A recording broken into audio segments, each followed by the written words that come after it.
Sal, think back to 1967. What do you recall? Were you in the Army? Were people you know in the Army? What kinds of concerns did you have, did you feel in the weeks and days leading up to the Six-Day War?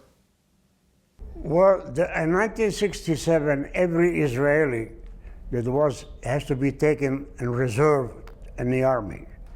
And like I was in 1956 in the same Army garage, they took us over there for the 67 war.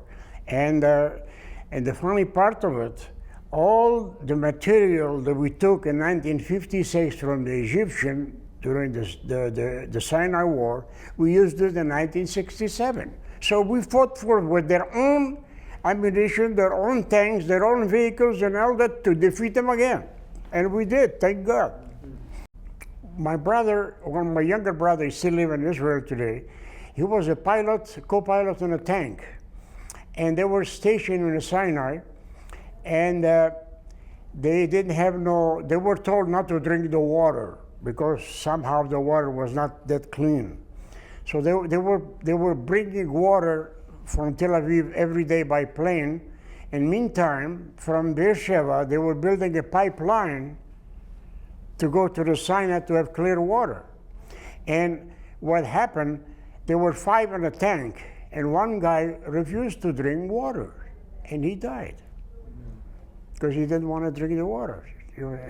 When the ceasefire was declared in 1967, when you had IDF soldiers, paratroopers at the Western Wall, when you had IDF soldiers on the banks of the Suez Canal and on the Golan Heights, do you recall how you felt, how people you were with felt at that point in time? Like I said, in '67, they took us to the Army, but I was working in the same place as a civilian too. And once the war of '67 was declared, you automatically become a soldier. Now, when we took East Jerusalem from the Jordan, the place where I was working, they allow 1 day off, and they give us a truck. All the civilians, they're working in the garage, they went to Jerusalem to the wall. And you should see the wall was not clean or anything. It was piles of here and piles there. You have to go zigzagging to get to the wall. It was a beautiful, I'm never gonna forget this wall over there. Tell me a little more about how you felt when you saw it. What were the first feelings? Not the mechanical aspect. I know. I have to tell you something that probably a lot of people do not know. It was a singer, a woman singer. Her name was Shuli Natan, and she wrote a song. And she did not release it until we took Jerusalem. And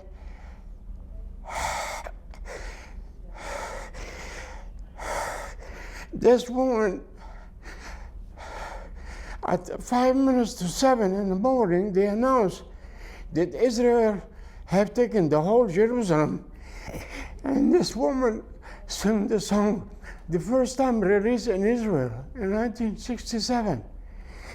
That's what I'm talking like that, because I'm never going to forget that. So here we are in Detroit. So how did you find your way from Beersheba to being with other civilian mechanics in a truck to go to East Jerusalem to have this incredible life-changing experience at the wall to coming to Detroit? What brought you here? One morning, my wife and I were drinking coffee, and she popped up and she said, I want to go to America.